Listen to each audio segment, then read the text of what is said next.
আজকে আমরা আলোচনা করব গ্লোকোমা রোগের চিকিৎসা এবং করণীয় নিয়ে। এ নিয়ে বিস্তারিত জানার আগে জানতে চাইবো যে গ্লোকোমা রোগ বলতে আসলে কি বোঝায়। চলো একটা মডেল দিয়ে বুঝিয়ে দিই।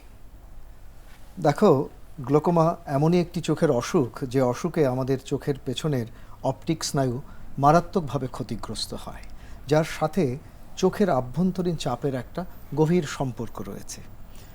আমরা সকলেই রক্তচাপের কথা জানি। শুধু কি রক্তচাপ, আমাদের মস্তিষ্কের ভেতরেও একটা চাপ রয়েছে, যেটাকে আমরা বলি ইন্ট্রাক্রেনিয়াল প্রেশার।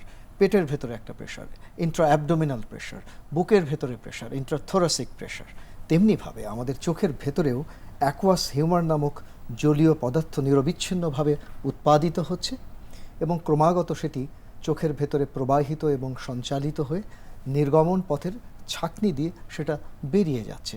আর এভাবেই আমাদের চোখের যে আভ্যন্তরীণ চাপ স্বাভাবিক থাকছে এবং স্বাভাবিকভাবে চোখের চাপ সাধারণত 10 থেকে 21 মিলিমিটার অফ মার্কারি বা পারদস্তম্ভের ভেতরেই থাকে এবং একটি সুস্থ চোখের জন্যে আমাদের চোখের চাপ স্বাভাবিক থাকাটা অত্যন্ত জরুরি। চলো আমরা ছবি দিয়েই বুঝে নিই। লক্ষ্য করো, চোখের চতুর্দিকে চাপ পরিলক্ষিত হচ্ছে, কিন্তু চোখের প্রাচীরগুলো শক্তিশালী হওয়াতে সেখানে কোনো ক্ষতির লক্ষণ দেখা যাচ্ছে না।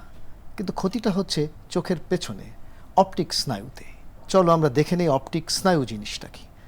আমরা পরের ছবিতে আমরা দেখব আমাদের চোখের সাথে মস্তিষ্কের সরাসরি যোগাযোগ রয়েছে 12 লক্ষ জীবন্ত তার দিয়ে। সম্মিলিতভাবে আমরা সেই জীবন্ত তারগুলিকে বলে থাকি অপটিক নার্ভ বা অপটিক স্নায়ু। এই অপটিক স্নায়ুর মাধ্যমেই চোখের সমস্ত তথ্য আমাদের মস্তিষ্কে যায়, মস্তিষ্ক সেগুলোকে বিশ্লেষণ করে, ফলশ্রুতিতে আমরা দেখতে পাই।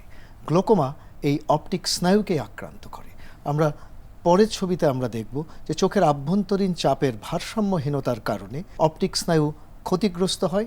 বাম দিকে দেখো একটি স্বাভাবিক অপটিক স্নায়ু, তার মাঝখানের যে গর্ত, যেটাকে আমরা কাপ বলে থাকি, সেটির আকার স্বাভাবিক রয়েছে, কিন্তু ডান দিকের ছবিতে দেখো গ্লোকোমায় আক্রান্ত হয়ে সেই অপটিক স্নায়ুর যে কাপটি বড় হয়ে গেছে, এটাকে বলে গ্লোকোমেটাস কাপ, এবং ধীরে ধীরে একজন মানুষের দৃষ্টির পরিসীমা সংকুচিত হতে থাকে। পরের ছবিতে আমরা দেখব যে বাম দিকে দেখো এটি স্বাভাবিক দৃষ্টির পরিসীমা এবং ডান দিকে দেখো অগ্রসরমান অবস্থায় গ্লোকোমায় আক্রান্ত একজন রোগীর দৃষ্টির পরিসীমা।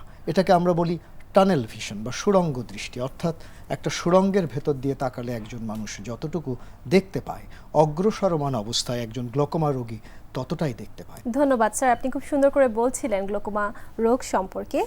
এই গ্লোকোমা রোগে আসলে কারা আক্রান্ত হয়ে থাকে সাধারণত? খুবই প্রাসঙ্গিক প্রশ্ন।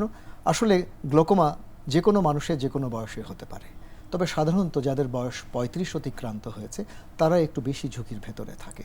এছাড়া যাদের পরিবারে গ্লোকোমার ইতিহাস রয়েছে, বিশেষ করে ফার্স্ট ডিগ্রি রিলেটিভ যারা আছে, বাবা মা, ভাই বোন এবং সন্তান সন্ততিদের মধ্যে এই গ্লোকোমা রোগটি হতে পারে। এছাড়া যাদের ডায়াবেটিস রয়েছে বা উচ্চ রক্তচাপ যাদের রয়েছে, তাদেরও গ্লোকোমার ঝুঁকি বেশি থাকে। যারা ঘন ঘন মাইগ্রেনের মাথা ব্যথায় ভুগে থাকেন, যাদের কর্নিয়া স্বাভাবিকের তুলনায় একটু পাতলা থাকে, এরাই গ্লোকোমার ঝুঁকির ভেতরে থাকে। আচ্ছা,